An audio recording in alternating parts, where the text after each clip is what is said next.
नहीं, एक पल कुछ भी नहीं।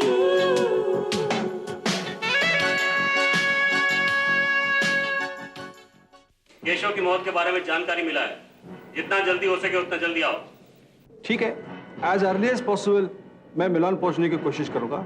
मुझे ऐसा लगता है कि महीन किसी और से प्यार करता है। What? You mean to say he's having an affair? इन बच्चों का मल्होत्रा इंडस्ट्रीज पर उतना ही हक है जितना कि ऋषभ का। महीन को इलेक्शन लड़ने से रोकना होगा तुम्हें। अभी अगर मैं बहन के पास चला जाऊं तो मेरी क्या हैसियत रह जाएगी? देखो स्वेतलाना, फोन मत रखना, वरना कल सुबह ताऊ जी को अपने शेयर्स बेचकर तुम बहुत बड़ी गलती करोगी। मैं तुम पे नहीं, शीला की नीयत पर शक कर रही हूँ।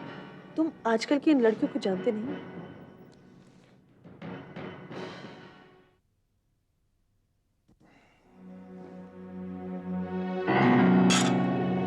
Cheers to the future chairman. Thank you ताऊ जी, थैंक यू वेरी मच।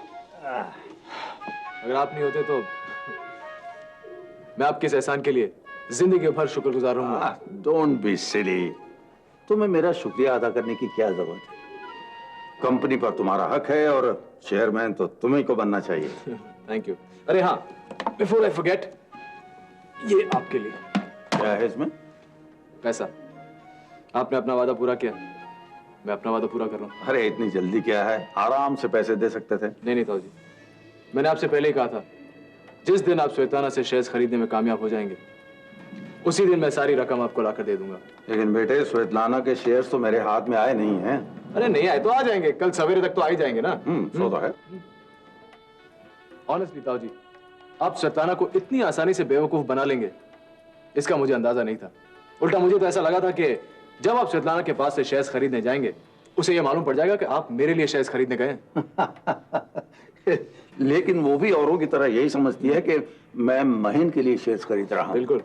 लेकिन जब तुमने उसके पास जाकर उस पर यह इल्जाम लगाया कि वो शेयर्स मुझे बेच के महीन को चेयरमैन बनने में मदद कर रही है, तो उसे यकीन हो गया होगा कि मैं ये शेयर तुम्हारे लिए नहीं खरीद रहा हूं।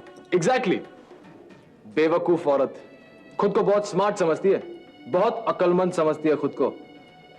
अब देखता हूं मेरे सामने कैसे जबान लड़ाती हो। वाह, मान गए आप दोनों को। मुझे बेवकूफ बनाने में सफल जरूर हुए, लेकिन अपने मकसद में कामयाब नहीं होंगे। तुम? हाँ ऋषभ, वही बेवकूफ औरत। लेकिन तुम यहाँ आई कैसे? किसने? मुझ पर हमदर्दी करने वाले अभी भी बहुत लोग हैं ताऊ जी। उनमें से एक है ऊपर वाला जिसने आज तक मेरी रक्षा की है। हम पर जासूसी करते हुए शर्म नहीं आती तुम्हें Tsvetana? Keep your mouth shut, बदतमीज। अगली बार अगर मुझसे इस तरह बात की तो क्या कर लोगी तुम? वही जो मुझे बहुत पहले करना चाहिए था। एक ऐसा तमाचा मारूंगी कि फिर मुझसे जबान लड़ाने की कोशिश भी नहीं करोगे। Shut up! You! How dare you! मुझसे इस तरह बात करने की हिम्मत कैसे हुई तुम्हें? लगता है आज तमाचा खाने की ठान ली है तुमने ऋषभ। ताऊ जी, इसे यहाँ से चले जाने के लिए कहिए। हाँ, इनकी हिम्मत कहाँ होगी? अरे ये किस जबान से मुझसे बात करेंगे? आप इतने गिर सकते हैं ये उम्मीद नहीं थी आपसे ताऊ जी। मैंने जो कुछ भी किया मल्होत्रा इंडस्ट्रीज की भलाई के लिए किया। झूठ। आपने ये सब कुछ सिर्फ इसलिए किया ताकि आप हमेशा हमेशा के लिए मुझे इस खानदान से बर्खास्त कर सके। आप नहीं चाहते थे कि मेरे बच्चे बड़े होकर एक दिन इस कंपनी को चलाएं। वो दिन कभी नहीं आएगा। तुम्हारे बच्चे मल्होत्रा इंडस्ट्रीज की चौखट पर कदम नहीं रख पाएंगे।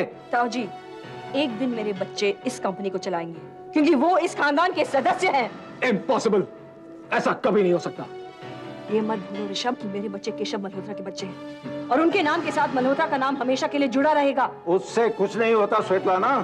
तुम्हारी शादी केशव मल्होत्रा से नहीं हुई थी। कानूनन रंजना ही उसकी पत्नी है। तुम्हारे बच्चे नाजायज कहलाएंगे। ताऊ जी, सिर्फ अग्नि के सामने 7 फेरे लेने से कोई किसी की पत्नी या पति नहीं बन जाता। केशव ने रंजना देवी के साथ जरूर शादी की, लेकिन उसने संसार मेरे साथ रचाया। और इसी बात पर ऋषभ को गुस्सा आता है। क्यों ऋषभ? हाँ, गुस्सा आता है मुझे। तुम्हारी वजह से आज हम कहीं मुंह दिखाने लायक नहीं रह गए। शर्म आती है। हाँ, इसलिए बेशर्म हरकत कर रहे हो तुम लोग। एक बात मत भूलो ऋषभ, तुम्हें मुझसे इतनी जल्दी छुटकारा नहीं मिलेगा और मैं अपने हक के लिए लड़ूंगी। तुम चाहो तो मुझे कोर्ट में घसीट लो, लेकिन मैं लड़ूंगी। मैं भी देखता हूँ कब तक लड़ती हो तुम। अब के लिए मेरी फिक्र छोड़ो ऋषभ, और चेयरमैन का इलेक्शन जीतने की कोशिश करो। तुम्हारी सलाह की मुझे कोई जरूरत नहीं है। ये इलेक्शन तो मैं बड़ी आसानी से जीत जाऊंगा। I don't think so Rishabh, वरना तुम मेरे शेयर्स को हासिल करने के लिए इतने बेताब नहीं हो।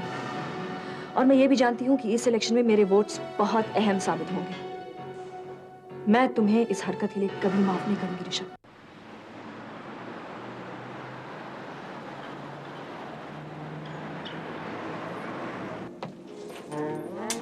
Please come.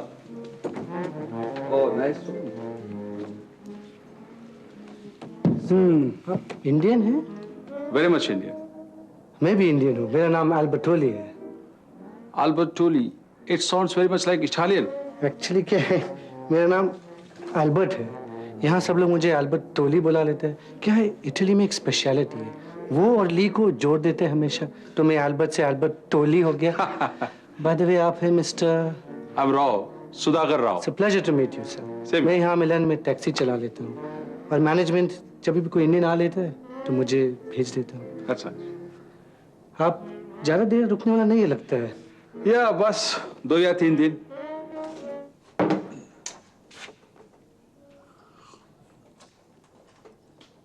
आज का तुमने सुबह सुबह शराब पीना शुरू कर दिया है? वो क्या है कि तेरा चेहरा जो है ना वो ख्वाब में आने लगा है, तो फिर गुड मॉर्निंग तो करनी पड़ती है ना। रोनी, तुम क्यों अपने आप को मौत के मुंह में धकेल रहे हो? शराब पीने से आज तक किसी को भी फायदा नहीं हुआ है। क्यों अपनी जिंदगी को बर्बाद कर रहे हो तुम? ओ भाई, या तो मैंने ज्यादा पी ली है या फिर आज सूरज पूरब की जगह पश्चिम से हुआ है, वरना तू इतनी हमदर्दी तो नहीं दिखा सकती। रोनी, माना कि हमारा रिश्ता टूट गया है, लेकिन हम तो... किसने तोड़ा ये रिश्ता? मेरे लिए तो आज भी मेरी पत्नी है। चाहे तू 10 साल केशव मल्होत्रा की रखेल बन के रही है और शायद अगले 20 साल किसी और की बन के रहे, लेकिन कानूनी तौर पर तू मेरी बीवी है और मेरे मरने के बाद मेरी बेवा कहलाएगी। इतनी आसानी से तो तेरा पीछा नहीं छोड़ने वाला मैं। रानी, कम से कम अपना नहीं तो सोनू को तो ध्यान में रखते हुए पीना बंद कर दो। उस बेचारे पर इसका कितना बुरा असर पड़ा होगा, ये कभी सोचा है तुमने? और उसकी माँ जो दुनिया भर की रखेल बनकर घूमती है, उस बात का तो असर ही नहीं पड़ता होगा ना उस पे। मैं तो उसके पास रहता हूँ, तू रहती है क्या उसके साथ? फिर से वही सब शुरू करके क्या फायदा? तुम मुझे तलाक नहीं देते, सोनू को मेरे साथ रहने नहीं देते, तो मैं उसके साथ वक्त कैसे बिताऊं? तुम ही बताओ। ये ज्यादा भोली मत बन। तू अब भी उसके साथ रह सकती है उसकी माँ बनकर, लेकिन ये गराज तो अब तेरे को झोपड़ी नजर आता होगा ना। रानी, मेरा अब तुम्हारे साथ रहना नामुमकिन है, लेकिन इसका ये मतलब नहीं कि तुम नशे में धुत रहो। ये बात क्या है? तू जब से आई है मीठी मीठी बातें करी जा रही है। असली बात बता। मुझे गलत मत समझो रानी, मैं ये सब तुम्हारी भलाई के लिए कह रही हूँ। वो बहुत हो गया ये नाटक, अब सच सच बात बता। बोल बोल ना, बोल के तेरे पास मुझे देने के लिए पैसे नहीं है। हाँ, ये सच है। मैंने बहुत कोशिश की, लेकिन इस वक्त तुम्हें देने के लिए मेरे पास पैसे बिल्कुल नहीं है। इनफैक्ट पैसों के लिए मैं इतनी परेशान हूँ कि मेरी समझ में नहीं आ रहा है मैं क्या करूँ। चलो ठीक है, नहीं है तो ना सही। अभी तू एक काम कर, तू जा। क्या है कि बहुत ज्यादा मीठा मीठा बोलेगी ना तो मेरे को डायबिटीज हो जाएगी यार, शुगर की बीमारी। तुम मुझसे नाराज नहीं हो? काहे के लिए तेरे से नाराज होऊंगा? क्योंकि आज तक जब भी मैंने तुम्हें पैसे देने से इनकार किया है, तुमने या मुझे डांटा है या मुझे गाली दी है, लेकिन आज तुमने ये सब कुछ नहीं किया। भाई, ये मत सोचना कि मैं तेरी मीठी मीठी बातों में आ गया। अभी तू एक काम कर, तू जा। और एक बात याद रखना कि अगर आज के बाद तुझे कोई तकलीफ हुई तो ये मत बोलना कि रोनी ने तुझे चेतावनी नहीं दी थी। तुम मुझे धमकी दे रहे हो? क्या करोगे तुम? मैं तुझको बताऊंगा कि रोनी किस बला का नाम है। अभी गुड बाय एंड वो क्या बोलते हैं, टूल डू। निकल ले यहां से।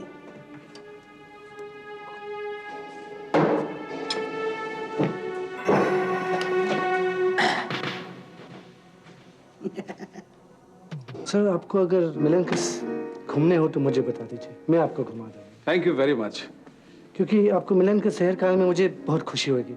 मुश्किल में 1 या 2 आदमी साल में आता है यहाँ पे, और अपने देश के आदमी से मिलने को मुझे बेहद खुशी मिलती है। कितने साल से हो यहाँ पे? 20 ईयर, 20 साल। लेकिन मिलन में कुछ ही महीने हुए, इसके पहले मैं रोम में थे। भाई आपकी हिंदी तो बहुत साफ है। और बिकॉज ऑफ माई पेरेंट्स, मेरा माँ बाप ये चाहते कि हम अपने मातृभाषा कभी ना भूलें, इसलिए हम अपने घर में हिंदी बोल लेते हैं, हिंदी फिल्म देख लेते हैं, हिंदी गाने गा लेते हैं, घर के बाद इटालियन। That's very nice। भाई आप मुझे बहुत अच्छे लगे हो। जब तक मैं मिलान में हूँ सिर्फ मुझे आप ही घुमाओगे। मामा मिया, अलबत्ता बहुत खुश है। Okay sir, thank you very much. Good day, see you later. Bye bye.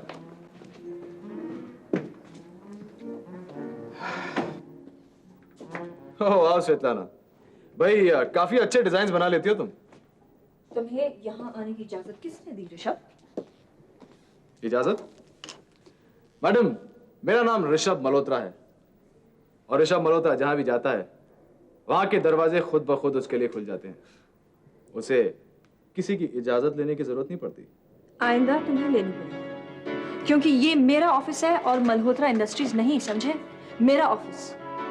और वैसे भी बिना इजाजत किसी और के घर या ऑफिस में घुसना बदतमीजी मानी जाती है ऋषभ। और लगता है तुम्हें ये तमीज तुम्हारी माँ ने सिखाई नहीं, और सिखाती भी कैसे? खुद को होश हो तब ना। शट अप स्वेताना, अगर इसके बाद अपनी गंदी जुबान से मेरी माँ के खिलाफ एक लफ्ज और कहा तो क्या करोगे? क्या बोलो? अरे ऋषभ मल्होत्रा, तुम कुछ नहीं कर सकते, क्योंकि ये मल्होत्रा इंडस्ट्रीज का ऑफिस नहीं है, मेरा ऑफिस है। मैं यहाँ की मालकिन हूँ, और अगर तुमने गलती से भी मुझ पर हाथ उठाने की कोशिश की तो मेरे आदमी तुम्हारी खाल उधेड़ देंगे, समझे? इसलिए बेहतर यही होगा कि तुम अपना ये गुस्सा कहीं और ले जाओ। मैं देख रहा हूँ कि तुमने ये टूटा फूटा वर्कशॉप क्या खोल लिया, अपने आप को एक बड़ी इंडस्ट्रियलिस्ट समझने लगी हो। क्यों? होगा टूटा फूटा ऋषभ, लेकिन गर्व से मैं कह सकती हूँ कि इस वर्कशॉप को मैंने अपनी मेहनत, अकल और लगन से शुरू किया है। तुम्हारे जैसा कोई मुफ्त में पाई हुई कंपनी नहीं है ये। और अगर तुम केशव के बेटे नहीं होते तो आज तुम सैकड़ों नौजवानों की तरह नौकरी ढूंढने में लगे रहते। बकवास बंद करो स्वेताना, मैं भी देखता हूँ कितने दिनों तक चला लेती हो तुम ये वर्कशॉप। तुम्हें निराशा ही हाथ लगेगी ऋषभ, क्योंकि ये वर्कशॉप कभी बंद नहीं होगा, समझे? खैर, जाहिर है तुम मेरा वर्कशॉप देखने नहीं आए हो। हाँ, मैं तुमसे एक सौदा करने आया हूँ। Oh really? कुलकर्णी,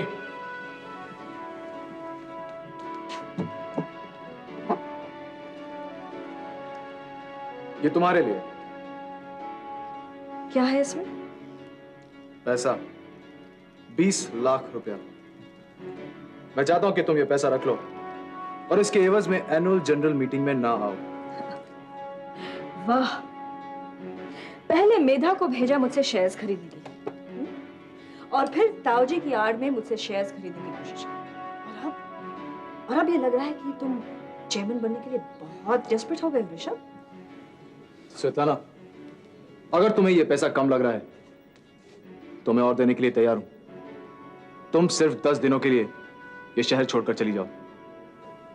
उठाओ ये बैग और दफा हो जाओ यहां से। देखो स्वेताना, लिसन टू मी, मेरी बात सुनो। ताऊजी ने जो रकम तुम्हें देने का वादा किया था, मैं उससे दुगनी रकम देना चाहता हूं तुम्हारे शेयर्स के लिए। लगता है बहुत पैसे हैं तुम्हारे पास।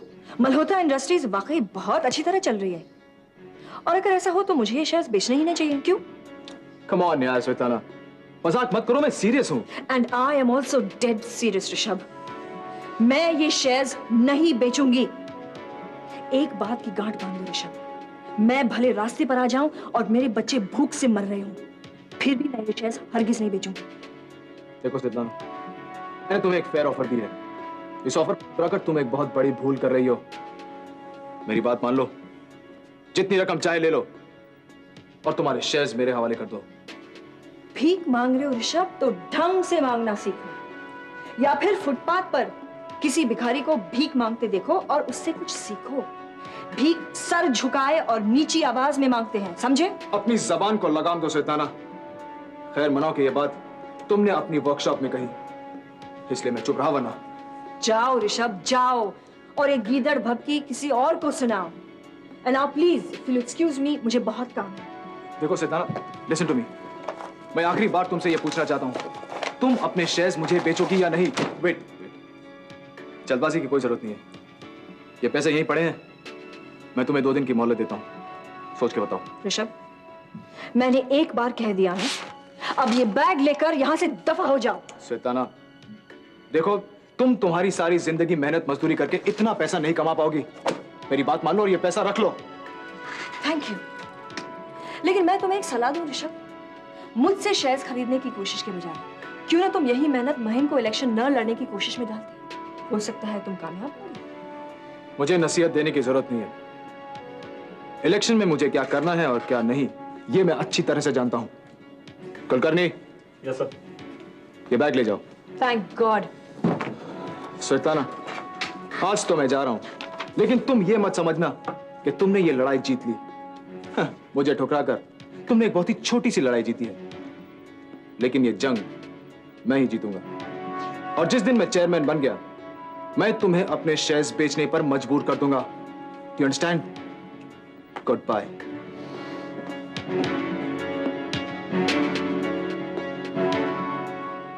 देखो कितनी तारीफ निकली है तुम्हारी।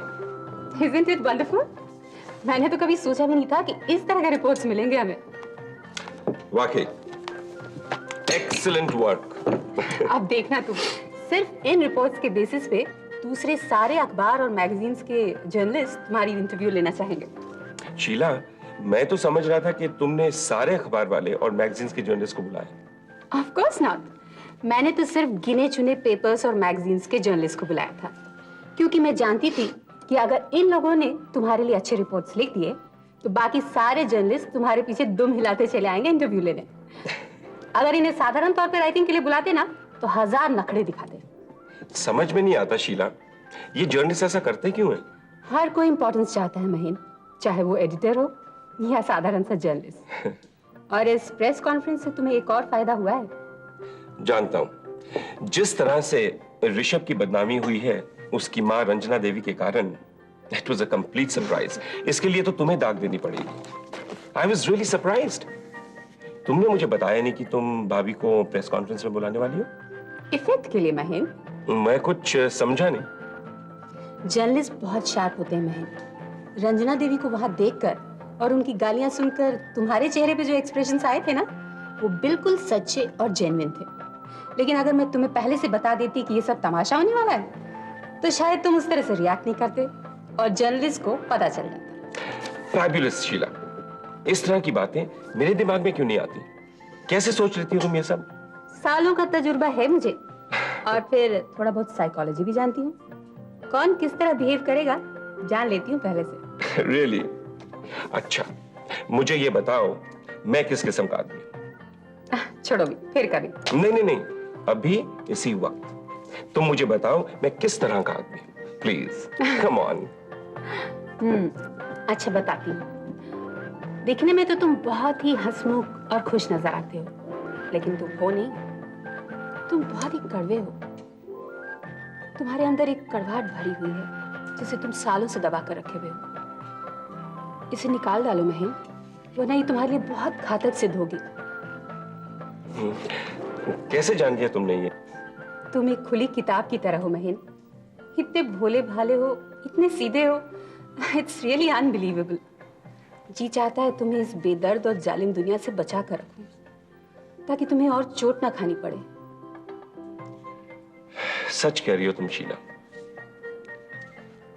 जिंदगी में शुरू से लेकर आज तक सभी ने मेरा फायदा उठाने की कोशिश की है, भले वो भैया हो, निशी या कोई और।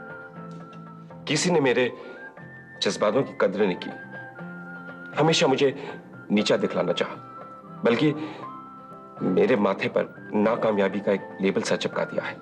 और इसीलिए तुम इनसिक्योर हो महीन। एक जमाने में मैं भी तुम्हारी तरह थी, कमजोर, असहाय, बात बात पर आंसू टपकाती। मुझे लगता है शायद ये मेरी किस्मत है। लोग मुझे लाते मारते और मैं लाते सहती जाती। लेकिन सहन शक्ति की भी एक हद होती है, और जिस दिन ये सहन शक्ति खत्म हुई उस दिन से मेरी नई जिंदगी शुरू हुई। महीन, मैं चाहती हूँ कि तुम उसके पहले ही अपने आप को बदल लो। तुम ये सब मुझे खुश करने के लिए नहीं कर रही हो। You are genuine, a true friend. Thank you very much. Thank you.